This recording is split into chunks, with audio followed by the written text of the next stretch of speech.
He set out to build strength and invented gentleness. In 1968, inside 3M's Minnesota labs, chemist Spencer Silver chased a super-strong adhesive. What emerged refused to obey.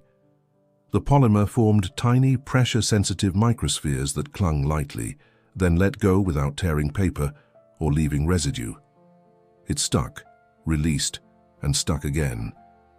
In a company that measured victory in pounds of force, the discovery looked like a joke. Colleagues called it a solution searching for a problem. He pressed treated slips to walls, peeled them off, pressed them again. Clients wanted tapes that locked, glues that held cabinets forever, films that never peeled.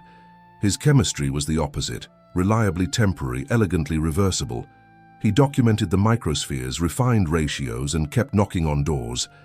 The idea did not die. It hovered, patient as a note you mean to write, but keep postponing. That quiet failure kept returning. One midweek evening in 1974, the anomaly met a small human need. Product developer Art Fry sang in a church choir. Each time the congregation stood, his bookmarks slid from the hymnal and fluttered like surrendering birds.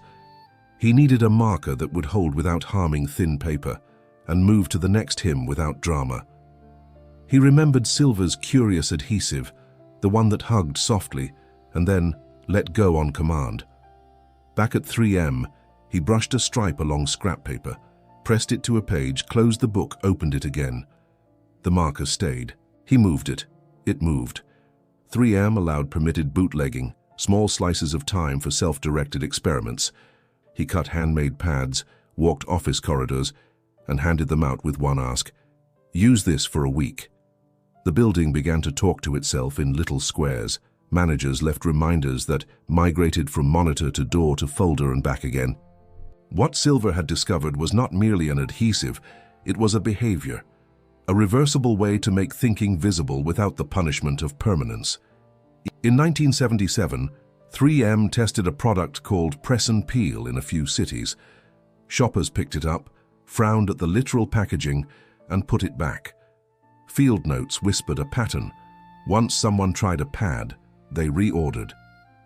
Conversion lived in the first press and peel. Fry and allies proposed a bolder move: flood a single city with free samples and watch habit take root. If the idea was contagious, it would spread desk to desk on the strength of utility alone. The team chose a target, mapped buildings, and packed cartons in canary yellow hope. They trained reps not to sell but to demonstrate. Write a note, stick it somewhere unexpected, peel it up and move it, then watch the small surprise on a person's face. That surprise, a soft audible "oh," was the missing advertisement.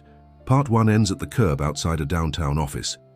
The day is bright, the box edges are scuffed, and a handful of yellow squares ride in a coat pocket like quiet fireworks. The plan is humble: put the experience into people's hands and let the object speak for itself. A so-called weak glue is about to teach the world a new ritual: write, press, peel, move, and in that choreography, millions will find a clearer way to think out loud. Before the samples leave the trunk, Fry rehearses the simplest demo. Jot a task, press the note on a phone, lift it, move it, press again. The sound is a soft kiss, the feel a gentle resist that promises not to punish mistakes.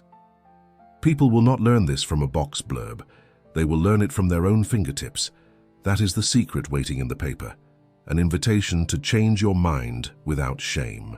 The next chapter begins with a door opening, a receptionist smiling, and a square poised on a fingertip ready to prove itself, placed on a smooth patch of desk.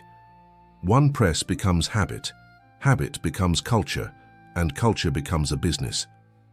At this threshold, nothing is inevitable, only possible, and wonderfully so. In 1979, 3M saturated a single market with free pads and a simple invitation: try one note. Secretaries, accountants, teachers, planners, everyone touched the square and felt the promise. Glass walls turned into movable maps of meetings and deadlines. The metric that mattered was not awareness, it was reorders, and they spiked. The name Post-it said exactly what the product did, and the square felt like a unit of thought, sized for a line or two. The color, canary yellow, was not born in a branding workshop. It came from borrowed scrap paper during early trials, and the hue stuck because it worked. A cheerful flash announces itself across a cluttered desk, then gets out of the way. Adoption jumped from offices to everywhere. In classrooms, teachers made lessons tactile, shifting steps of a process until kids truly grasped it. Designers mapped user journeys on walls, moving squares until the flow clicked. Parents left lunchbox notes that traveled from refrigerator to backpack to memory. The product's center never changed, a reversible bond that let ideas move without penalty. That quiet promise unlocked a culture of low-friction planning long before software tried to imitate it. Inside 3M, the story became a parable. Silver's stubborn evangelism kept the anomaly alive. Permitted bootlegging created room to find a behavior, not just a market. Marketing learned that some things must be felt before they can be sold. Finance learned that generosity, giving away the first experience, can be the shortest path to profit when the product teaches itself. Even the canary color whispered a lesson. Embrace the useful accident. The line expanded. Tabs, flags, larger formats, super sticky formulas for rougher surfaces, colors that turned a wall into a rainbow of priorities. That choreography aligns with attention itself. Attach when focus is high, detach when priorities shift, cluster when ideas converge, scatter when they must breathe. People describe the satisfaction in tactile terms: the audible lift of paper, the soft resist of adhesive, the neat square that frames a thought and makes it feel doable. Success, inevitably, attracted lookalikes and legal noise on the periphery. It did not matter. A grid on a studio wall becoming a prototype. Millions of tiny contracts between intention and action, each signed with pencil and pressure. That is where the billions came from. Not a single grand sale, but countless small rescues of attention. In the end, the irony stayed perfect. He tried to build a bond that never breaks and gifted the world a bond that never punishes. A so-called weak glue rewired how people plan, communicate, and remember, precisely because it let them change their minds. Failure became a format, and a square of yellow paper, born from an adhesive that would not hold, ended up holding together the moving parts of modern life. Look around and you will see the proof. A doorway dotted with ideas, a screen rimmed with tabs, a fridge tagged with chores, a whiteboard rebuilt daily. It survives because it respects real life, busy, changing, imperfect, and offers a way up that matches human hands. Write, press, peel, move, breathe, decide, continue. When you hold a pad, you hold a method for thinking.